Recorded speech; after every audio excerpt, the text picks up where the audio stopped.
আমি সকলোৱে কমকৈ কম, কিন্তু স্যাৰ এই দুইটা গুৰুত্বপূৰ্ণ বিষয়, প্ৰায় 13 কোটি টকাৰ কেলেংকাৰী গুৱাহাটীৰ GMDৰ ছুপাৰ চাকাৰৰ নামত হ'ল।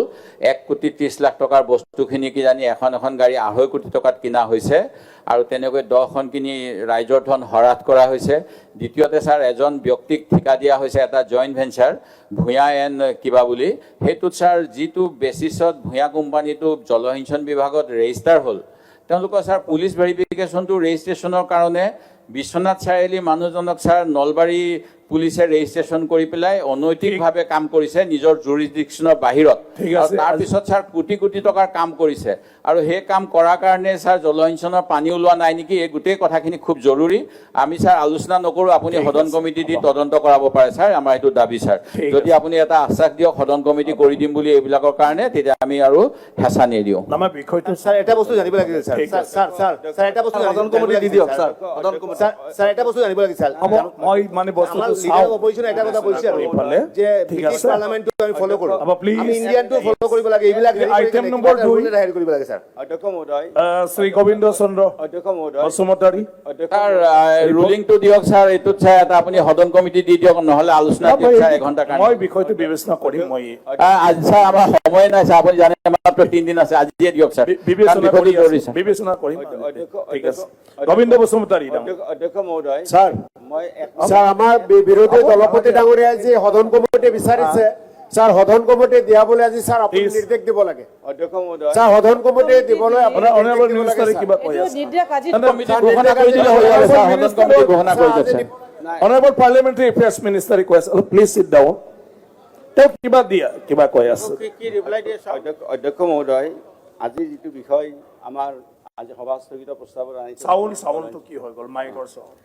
জলসিঞ্চনৰ ক্ষেত্ৰত যিটো আজি সভা স্থগিত প্ৰস্তাৱ আনিছে, গতিকে এই বিষয়টো অধ্যক্ষ মহোদয় আমাৰ ৰুলছৰ ভিত্তিত বিষয়টো হ'লে ভাল হয়। মানে অলৰেডি মই ক'লোঁ, বুজি পাইছোঁ, ৰুলছৰ ভিত্তিত হ'লে ভাল হয়। আৰু সদন কমিটি কৰাৰ যুক্তি এইকাৰণে নাই যে গোটেই বিষয়টো তন্নকৈ আলোচনা কৰাৰ কাৰণে আমাৰ আছে, মানে ব্যৱস্থা আছে।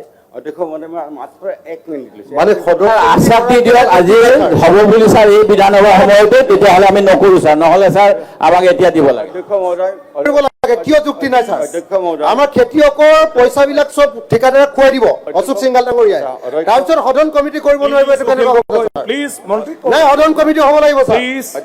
এইটোৰ ওপৰত সদন কমিটি কৰক স্যাৰ। গোটেই ইৰিগেশ্যনৰ পইচা খাই শেষ, অধ্যক্ষ মহোদয়, এটা পানী যোগান নাই ক'তো, সব অশোক সিংঘাল ডিপাৰ্টমেণ্টে গোটেই পইচা খাই শেষ। মেম্বাৰ আপুনি বহাই এইটোৰ ওপৰত সদন কমিটি আছে, প্লিজ স্যাৰ তদন্ত হোৱালৈকে মন্ত্ৰী ডাঙৰীয়া অব্যাহতি লওক, প্লিজ ইনকুৱাৰী হোৱালৈকে মন্ত্ৰী প্লিজ এই বিষয়ে অসমৰ পথাৰত এক টোপাল পানী নাই, মই চাম। অসমৰ পথাৰত এক টোপাল পানী নাই। হ'ব নে কি কৰিব? এই মন্ত্ৰীজনৰ বিৰুদ্ধে বহুত অভিযোগ, এওঁৰ বিৰুদ্ধে বহুত অভিযোগ, এওঁৰ বিৰুদ্ধে বহুত অভিযোগ, দুৰ্নীতিৰ বিৰুদ্ধে আজি আমাৰ ইম্পৰ্টেণ্ট ডিছকাশ্যন আছে, আপোনালোকৰে চব অভিযোগ। আৰু লগতে আছে দুখন চবটো। প্লিজ মোৰ পৰা ফ্ৰী নহয়, এইবিলাক এইটো দেখুৱাব নালাগে, মই কৈছো আজি আমাৰ কাৰ্ড মোচন আছে, আৰু জেনেৰেলি কাৰ্ড মোচন থকাৰ সময়ত আমি বেলেগ বিষয়ত আলোচনা নকৰোঁ। আপোনালোকে জানে আজি 0 নাই, ৰুল 54 নাই, 30(1) নাই, একো নাই, সেইটো কাৰণে